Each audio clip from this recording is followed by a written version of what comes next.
Hello dear children. Today in this particular class we will try to understand another concept of management.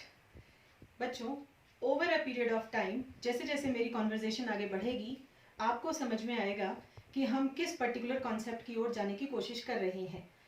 Children, till now in this particular chapter, that is in the nature and significance of management, which is chapter 1 of business studies class 12th, we had learned about what exactly is management, what are the various features of management, what is the process of management, what are the various levels of management, and about the multiple objectives of management also.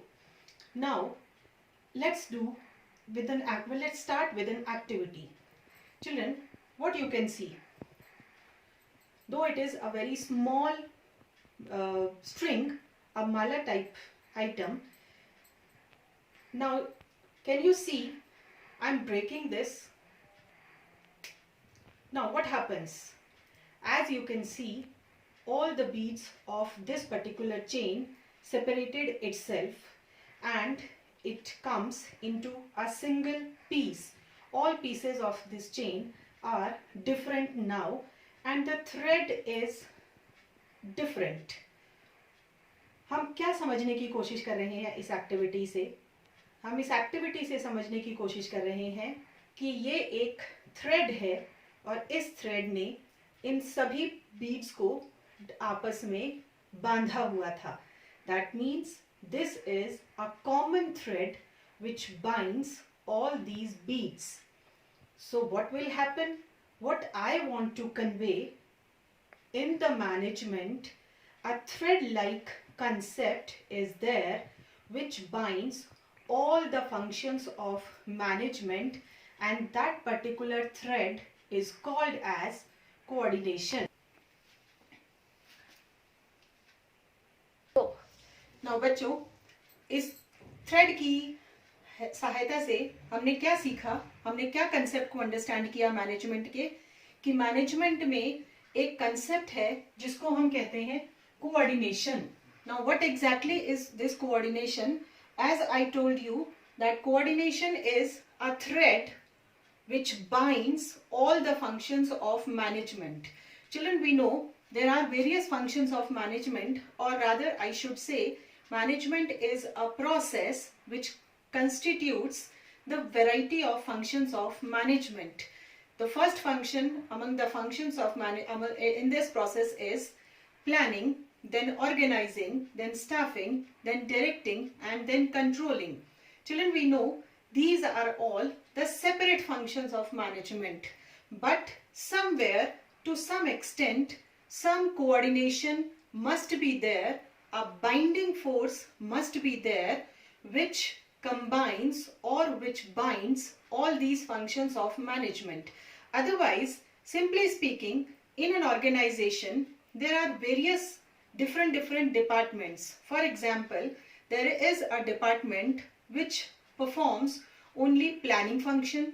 There is another department which performs HRM function of management, which is human resource management. Another department may be there which looks after the sales part. Another department may be there which looks after the finance part of the organization. So these are all the separate functions of management, or we can see the separate departments of management. So coordination acts as a binding force in all these functions of management. It acts as a thread in the garland which combines all the flowers in that garland.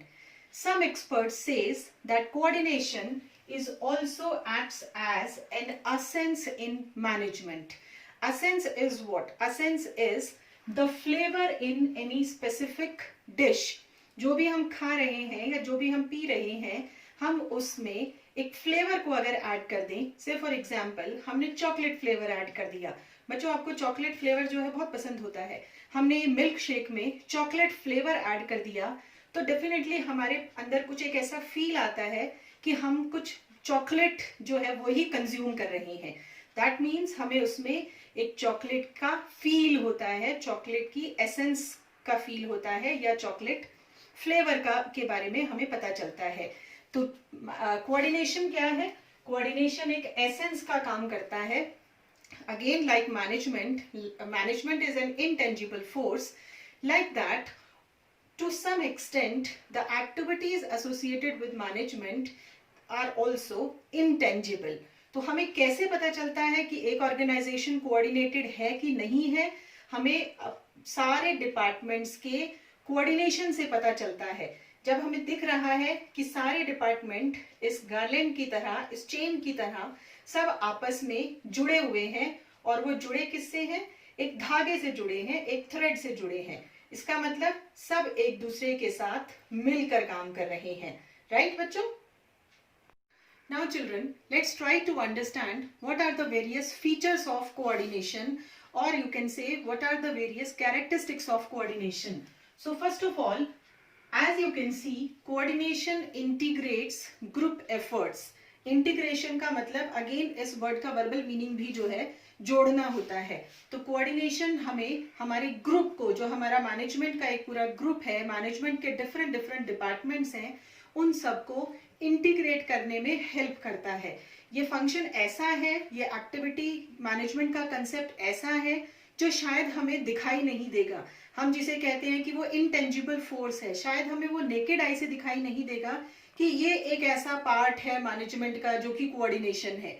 But हमें management की success से पता चलेगा कि management का जो काम है या मैनेजमेंट के डिफरेंट डिपार्टमेंट्स के बीच में जो कोऑर्डिनेशन है बहुत अच्छे से परफॉर्म हो रहा है। तो जब हमें सक्सेस स्टोरीज हम किसी ऑर्गेनाइजेशन की पढ़ेंगे, then we will came to know that there is a perfect coordination amongst the various departments of that particular organization. Another feature of coordination is it ensures unity of action. बच्चों, unity से यहाँ मतलब होता है unity word unit से बना है, और यूनिट का मतलब होता है एक। तो जब हम कहते हैं कि कोऑर्डिनेशन इंश्योर करता है कि there should be a unity of action in the activities of the organization. That means कि coordination हमें ये कहता है या ये suggest करता है कि हम एक डायरेक्शन में मूव कर सके। ऑर्गेनाइजेशन की सभी एक्टिविटीज केवल एक पर्टिकुलर डायरेक्शन में मूव कर सके। तो कोऑर्डिनेशन हमें ये बता रहा है कि हमें अपने इंटरेस्ट को, जो हमारा पर्सनल इंटरेस्ट है, एम्प्लॉय का पर्सनल इंटरेस्ट है, वो ऑर्गेनाइजेशन के इंटरेस्ट से मैच होना चाहिए, और पर्सनल इंटरेस्ट को थोड़ा सा साइड में रख के हमें ऑर्गेनाइजेशन के इंटरेस्ट की तरफ सोचना चाहिए। तो कोऑर्डिनेशन इस बात को इंश्योर करता है कि यूनिटी ऑफ एक्शन हो, सभी एम्प्लॉयज का जो एक्शन है, जो काम करने का तरीका है, वो केवल एक ही डायरेक्शन में मूव हो। Third feature is it is a continuous process. As I earlier discussed that management is also a continuous process. So almost all the activities associated with management is also run on continuation basis. So coordination is also a continuous process. जैसे management का process planning से शुरू होता है, फिर organising पर जाता है, फिर स्टाफिंग की डायरेक्शन देता है, फिर डायरेक्टिंग फंक्शन आता है, देन कंट्रोलिंग आता है, और इसके बाद हमने ये भी देखा है कि कंट्रोलिंग से हमारा मैनेजमेंट फंक्शंस या मैनेजमेंट के प्रोसेस एंड नहीं हो जाता, वो हमें फिर से डायरेक्शन दे रहा है, नई डायरेक्शन दे रहा है प्लानिंग के लिए।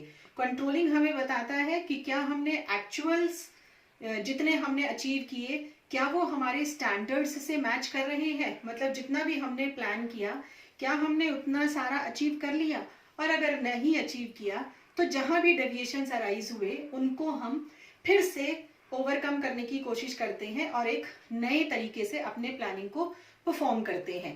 तो लाइक दैट, जैसे मैनेजमेंट का जो प्रोसेस है वो एक सर्कुलर मोशन में मूव करता है, ऐसे ही कंटिन्यूएशन का प्रोसेस भी, कंटिन्यूएशन का कंसेप्ट भी in between the process of management run करता है। Then fourth feature is it is all pervasive. All pervasive means the meaning of this word is it is present in all types of organization, whether economical or non-economical, and it is present at all levels of management, that is top level, of middle level and operational level.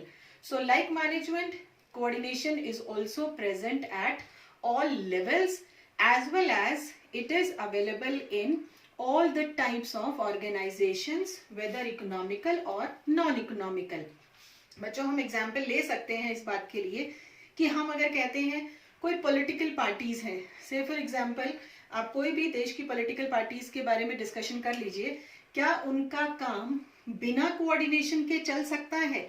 नहीं चल सकता है, क्योंकि जो higher authority, जो भी top most officers उस particular political parties की बात करते हैं, अगर उनके वॉलंटियर्स, उनके अदर मेंबर्स उस बात को फॉलो नहीं करेंगे तो डेफिनेटली जो भी मोटिव टॉप अथॉरिटी ने सोचा होगा उस मोटिव को वो पार्टी जो है अचीव नहीं कर पाएगी.